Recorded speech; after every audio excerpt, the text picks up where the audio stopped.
Let me give a definition because too often we're told by, again, our advisors, our well-meaning mentors, go to the event and network. You need to network. You need to network.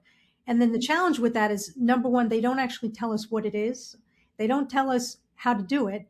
And then oftentimes out of the other side of their mouth, they're making it sound like it's this dirty, negative, smarmy exercise, like I'm trying to trick you or manipulate you into giving me a job. And so this is the definition of networking. It is first and foremost a spectrum of activities. It starts with the first point of contact, and it involves myriad back and forth conversations.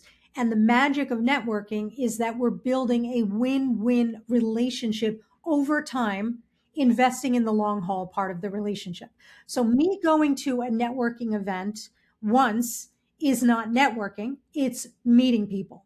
All right. The networking is where I meet somebody, then I book a meeting, then I have a coffee, then I build a relationship with them. That whole process is the networking.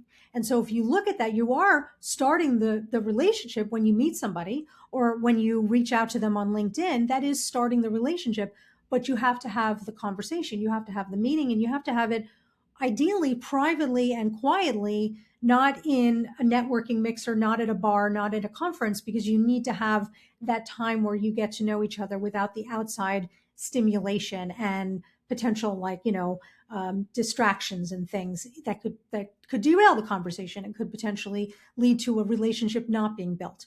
So if you look at that, if we look at relationship building, there's a step-by-step process, and you'll find an updated version of that in Create Your Unicorn Career. And basically it starts with identifying people, and then we have to email or DM them. And I give you a template of how to do that. Then we have to have the book the meeting. Then we have to have the conversation, and I have a list of questions you can ask. Then we have to have the follow-up, and I'm going to give your listeners how to do that in a moment, because that's one of the biggest stumbling blocks.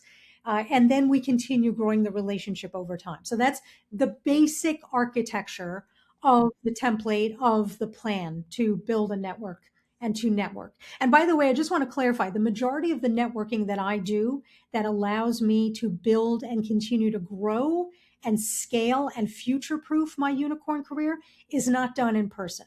It is done in the way I just described, where I find people online.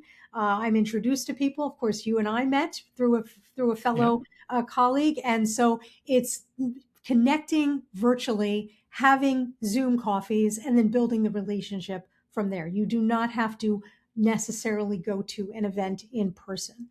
So I think what happens is that when you're doing this type of activity and when you're thinking about networking this way, if you can recognize that the first few times you reach out to somebody, it's going to feel cringe and weird and awkward, and you're not going to want to do it. Just get through that, right? It's like I'm a runner and the first mile always sucks. So I have to get past the first mile and then I will feel better. The endorphins will kick in. So it's a similar situation here. The first 3 times you reach out, not going to be fun. The 4th time will be slightly less cringe. And by the 5th time, you will feel more confident. The endorphins will come, the good hormones will flow, and you will be able to see that this is something that you can absolutely do.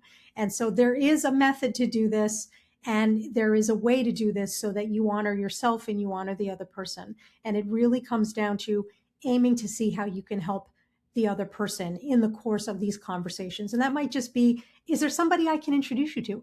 Almost always, Donal, when I finish up a conversation with somebody, I almost always aim to remember to say to them, how can I help you? Is there somebody I can introduce you to? Because I truly want them to know that I want to help them. I want to be of service to them.